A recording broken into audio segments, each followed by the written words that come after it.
I was double-checking serial numbers on a Thursday morning shipment when my phone buzzed with 3 words that changed everything. Town hall mandatory.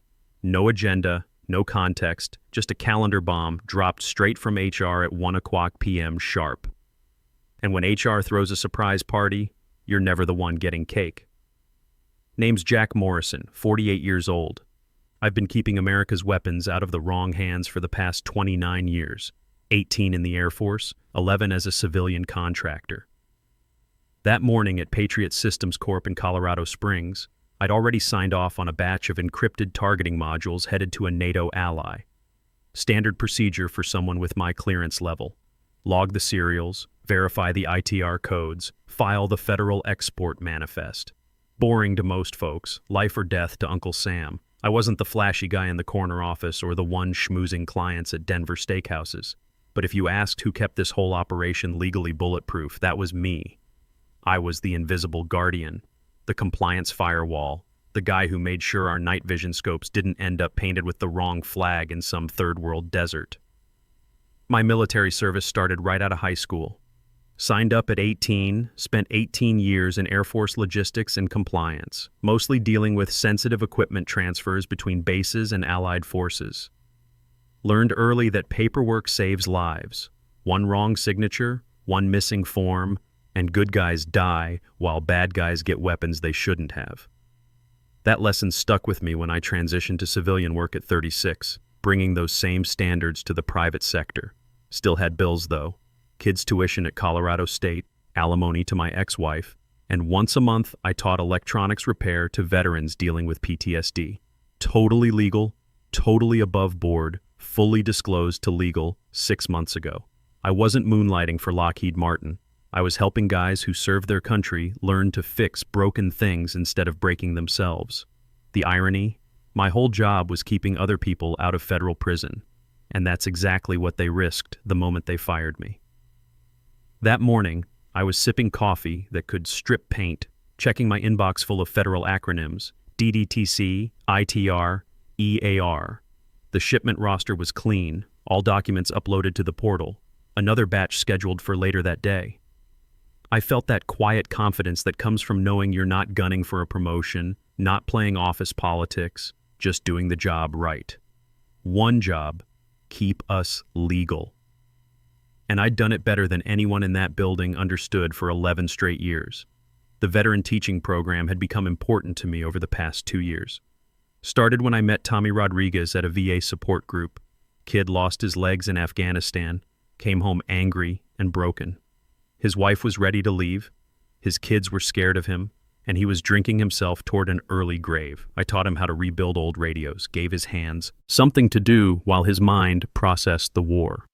6 months later, he was running his own repair business out of his garage, marriage back on track, kids proud of their dad again. Word spread through the veteran network. Soon I had a dozen guys showing up every Saturday at the community center, learning to fix everything from smartphones to ham radios. Unpaid volunteer work, but it gave these men purpose. The VA even started referring people to our program. I called it Fixing Forward. Corny name, but it worked. Most folks at Patriot didn't even know what ITR stood for. International Traffic in Arms Regulations, the federal law that controls export of defense-related articles and services.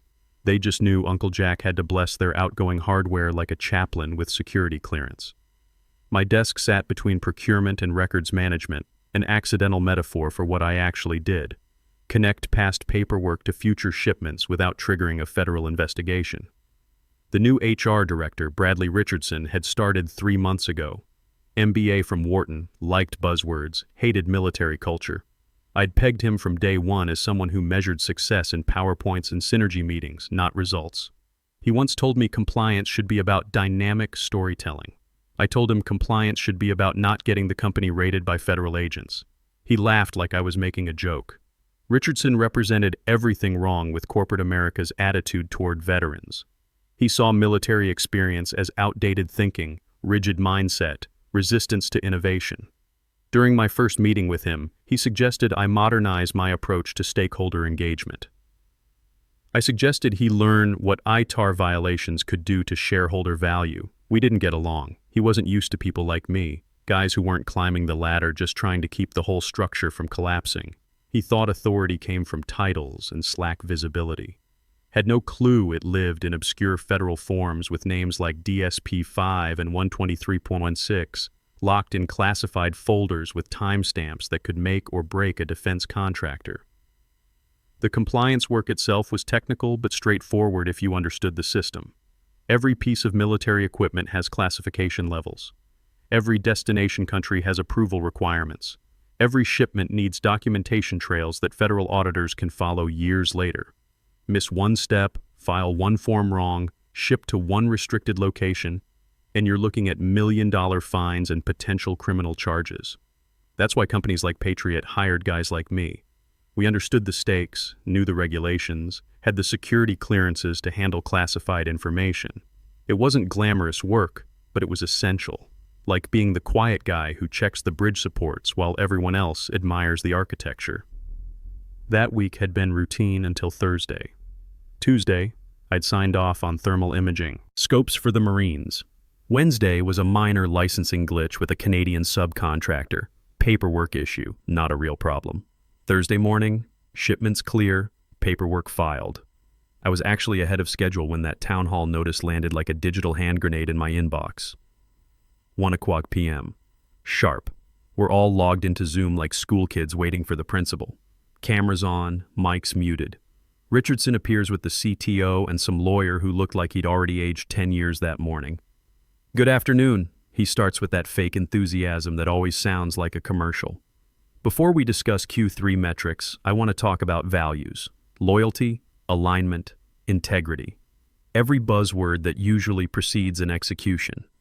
I knew right then I was done, not because of guilt or fear, but because I recognized the corporate theater. The lawyer's nervous fidgeting, the CTO avoiding eye contact, Richardson's rehearsed delivery. This wasn't about company values. This was about ego and control. Then he drops it. Effective immediately, Jack Morrison is no longer with Patriot Systems. We've discovered a conflict of interest stemming from external consulting activities. While technically legal, it's inconsistent with our company values and culture. We wish him well. Silence. 400 people on mute. A few jaws dropped on camera. Someone's dog barked in the background. My buddy Pete from logistics looked like he'd seen a ghost. Sarah from accounting covered her mouth with her hand. I'm staring at the screen like I'm watching a Netflix documentary that just revealed the killer at the 15-minute mark. They fired me on Zoom in front of the entire company for teaching disabled veterans how to fix radios. The rage hit first, hot and immediate. 29 years of service, 11 years keeping this place out of federal prison, and they humiliate me like some intern caught stealing office supplies. But the anger burned off quick, replaced by something colder: calculation, planning, military thinking. I didn't say a word, didn't argue about the 6-month-old legal approval I had in writing, didn't mention that my moonlighting was unpaid volunteer work helping guys who'd served their country. Didn't point out that Richardson had never worn a uniform, never held security clearance, never understood what duty actually meant. Instead, I reached for my phone under the desk, opened Outlook, and found the draft I'd written during a compliance drill, but never thought I'd need. Every compliance officer has nightmare scenarios. What happens if you're suddenly removed? How do you protect yourself and follow federal requirements? Subject: loss of named responsible party notification. To Maria Santos, DDTC Compliance Officer. Body: per ITAR requirement section 127.1c, I am notifying you that Patriot Systems Corp. no longer has a federally registered responsible party on file. Effective immediately. Attach DDTC Form 3847 PDF. One tap, send, 15 seconds. That's all it took to expose the house of cards I'd been quietly holding up for 11 years.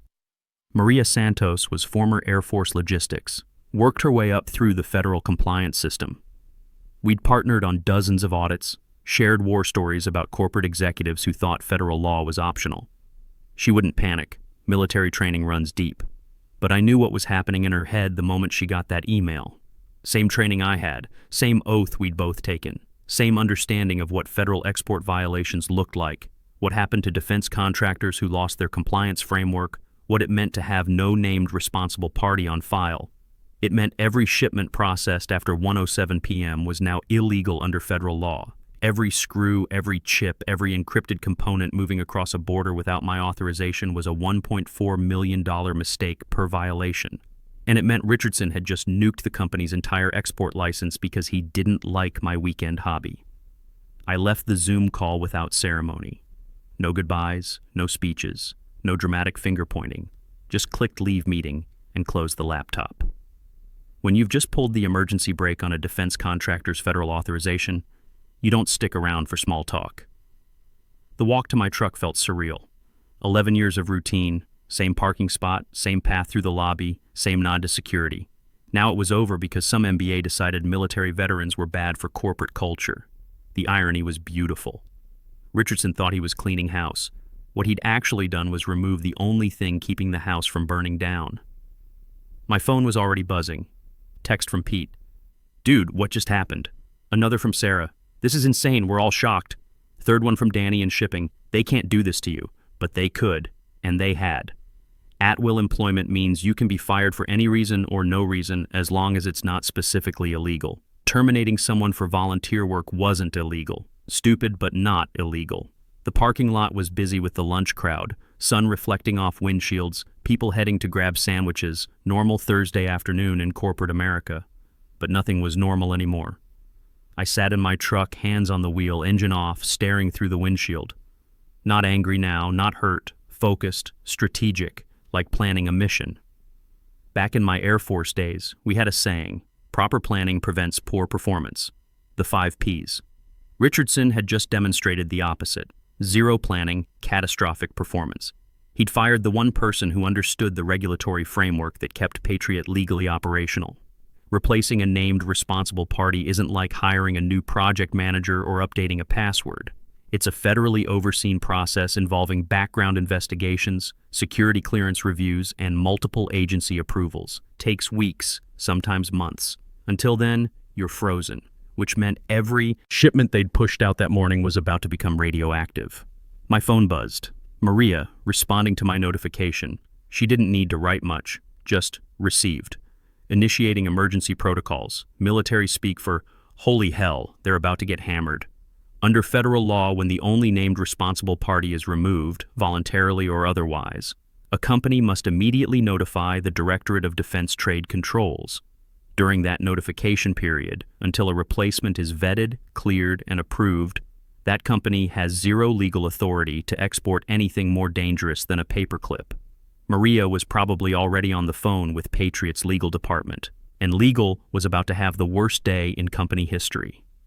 I could picture it, some junior lawyer picking up, hearing Maria's calm voice. "We have a problem.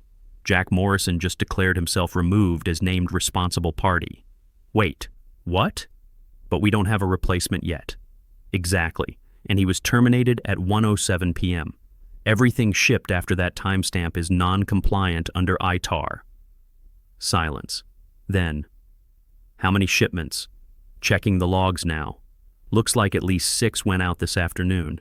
That's when the real panic would start. Meanwhile, I drove home with the windows down, mountain air clearing my head. I wasn't angry anymore. I was sharp, controlled, focused. They thought I'd disappear quietly into the unemployment line, but federal compliance structures don't vanish, and neither do the people who built them. It took them 3 hours to figure out what I'd known the second I hit send. Around 4:00 p.m., the leadership team locked themselves in conference room B. Through the frosted glass, I could picture the shadows. Maria pacing, legal team huddled, outside counsel. They only called for SEC problems, operations looking confused, and Richardson finally realizing the stove was hot. Maria would have started with basics. Without a named responsible party, every export processed post-termination is non-compliant under ITAR. That means they're not just at risk, they're illegal. She'd say it calm and measured because Maria doesn't panic, but everyone else in that room sure did. They'd already cleared 6 shipments that morning after my termination, 2 to NATO contractors, 1 to a Japanese subcontractor, and 3 particularly sensitive crates of encrypted RF boards heading to classified locations. All legal when processed because I was still authorized. But the minute they severed me without a replacement, game over. $1.4 million fine per violation, base rate. If the feds decided to make an example, which they love doing when defense contractors mishandle export licenses, those fines stack faster than compound interest. By Friday morning, word was spreading through the defense contractor network. These companies all know each other, share the same compliance officers, bid on the same contracts. When one has problems, everyone hears about it. The first real damage came Monday from Redstone Aerospace, a mid-tier firm we'd supplied for 8 years. Their compliance officer sent what looked like a routine request. As part of our quarterly audit, please provide updated export license documentation for Q4. We're reconciling vendor records for compliance alignment. Standard quarterly review happens like clockwork. Before, it was simple. I'd bundle the ITR confirmations, renewal records, responsible party designation, and signature logs. One click, compliance cleared. This time, there was no one to click. No named party, no legal authorization. Legal stalled with vague replies about pending systems updates and promised documents in process. Corporate speak for we're in deep trouble but can't admit it yet. These clients aren't stupid. They have compliance officers too, former military guys who live and breathe federal clearance requirements. They smell problems from orbit. By Tuesday noon, Alpine Defense Systems pinged with a less polite request. We need full export compliance documentation by KOB, or we're placing payments on hold pending resolution. Payments on hold. 4 words that make defense executives sweat through expensive suits. Not canceling contracts, not filing lawsuits, just pausing money flow. But in government contracting, cash flow interruption is death by financial strangulation. The VP of sales, who once told me my signature was just paperwork, found himself chasing paperwork like a drowning man reaching for a life preserver. But he couldn't reach anything. I'd been the authorization key, and I was gone. Richardson tried spinning damage control in the Tuesday executive meeting. We've got strong candidates in the pipeline. Interviews are progressing well. This is a temporary administrative adjustment. What he didn't mention was that none of his candidates had active federal clearance. You don't just apply for named responsible party status like joining a fitness club. There's extensive vetting, FBI background investigation, financial review, security clearance verification, personal interviews. The process takes 6 to 12 weeks minimum, longer if there are red flags.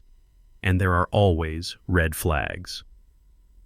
Meanwhile, Maria was documenting everything, every delayed response, every missed deadline, every excuse legal fed to worried clients.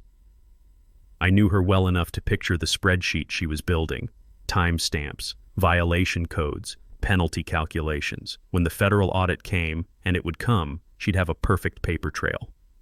Wednesday brought the call I'd been expecting. Washington, D.C. area code, caller ID blocked. I let it ring twice before answering. Jack Morrison. Mr. Morrison, this is Colonel Patricia Hayes, retired, from Titan Defense Group. You probably know us. Titan. Yeah, I knew them. Patriot's biggest competitor in aerospace defense systems. Word in the industry was they'd been trying to recruit experienced compliance officers for months. Now they knew why. Colonel Hayes, I'll cut to the chase. We understand you're no longer with Patriot Systems. I'd like to discuss bringing you on as our named responsible party. Just like that. No dance, no small talk. They knew exactly what had happened, probably had alerts set for every ITAR registry change in the database. Maybe even had someone feeding them intelligence from inside Patriot. Full relocation package to Huntsville, Alabama, signing bonus that'll cover your kid's tuition and will expedite the registration transfer. Our compliance portfolio is clean and ready. Been waiting for someone with your credentials and clearance level. Huntsville, Rocket City, heart of America's defense industrial base. Marshall Space Flight Center, Redstone Arsenal, more defense contractors per square mile than anywhere outside the D.C. Beltway. And Titan had been building market share there for 5 years. I didn't say yes immediately, told her I'd consider it, asked for 48 hours to review their offer. But we both knew I was interested. After 11 years at Patriot, after building their compliance program from scratch, after keeping them out of federal prison while they treated me like disposable office furniture, why wouldn't I be interested in a fresh start? That evening, I got an email from Tommy Rodriguez, the veteran I'd been helping with electronics repair. Subject line, heard what happened. Jack, Words going around the VA that Patriot fired you for helping us. Don't know all the details, but wanted you to know the guys are talking. What they did to you isn't right. You gave us hope when we had none. Military brotherhood doesn't forget that kind of loyalty. If there's anything we can do, just ask. Semper Fi, Tommy, brotherhood, loyalty, honor. Words that meant something to people who'd served, who'd bled for something bigger than quarterly profits. Richardson wouldn't understand that. To him, loyalty was agreeing with management decisions and showing up to optional company events. But loyalty runs both ways. And Patriot had just learned what happens when you break faith with the wrong person. Friday morning, I accepted Titan's offer. The paperwork was already drawn up, relocation package included, registration transfer initiated. Colonel Hayes had been planning this move for months, just waiting for the right moment. Patriot's public humiliation of their compliance officer was exactly the opening she needed. The federal audit notice didn't arrive with sirens. It landed in Patriot's inbox the following Tuesday like a polite dagger wrapped in bureaucratic velvet. Subject, Notice of Compliance Review, Export Activity Q4 from the Directorate of Defense Trade Controls. 2 weeks after my termination, 18 shipments had gone out without proper authorization. Maria's meticulous documentation showed exactly when each violation occurred, each unauthorized export, each moment Patriot operated outside federal law. The DDTC doesn't make house calls unless they're already building a case. I wasn't there for the audit meeting, but Maria filled me in later. We'd stayed in touch. Professional courtesy between compliance officers, she said.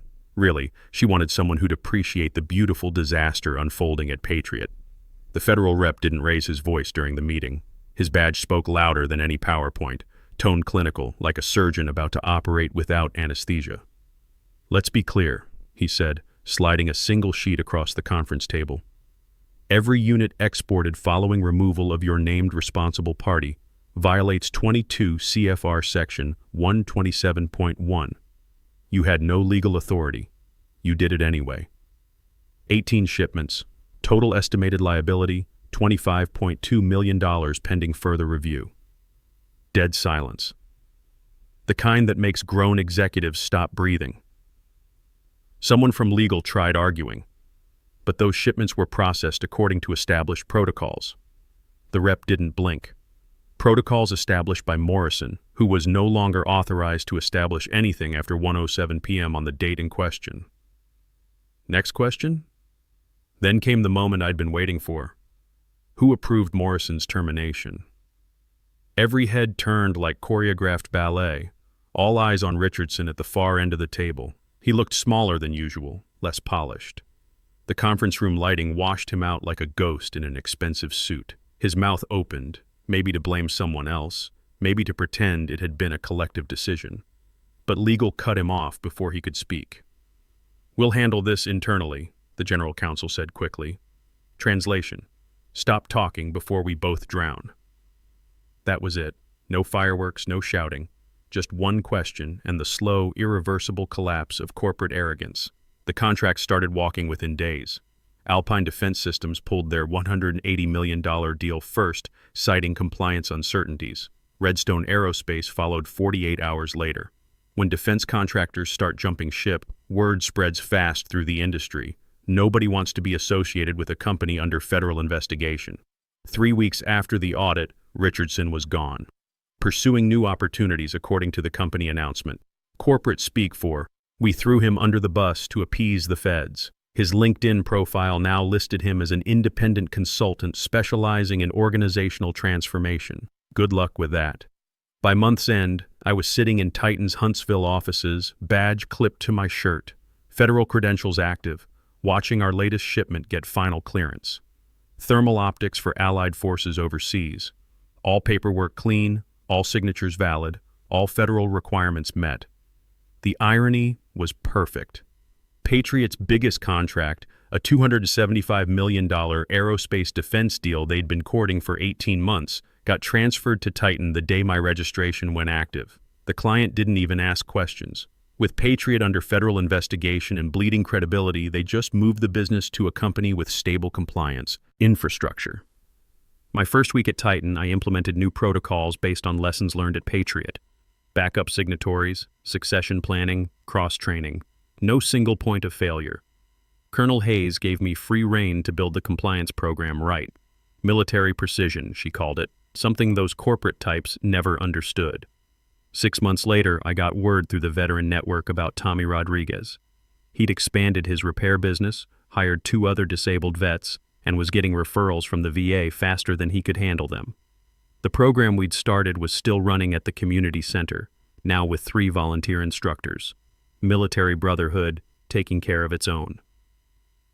The final settlement hit the news a year later. Patriot paid $19.7 million in federal fines, negotiated down from the original $25.2 million assessment. The company survived, barely, after selling off 2 divisions and laying off 40% of their workforce. Richardson's cost-cutting initiative had worked out perfectly. They hired a new compliance officer eventually. Former Navy guy, good reputation, solid credentials. Word was he asked a lot of questions about why the position was open before accepting.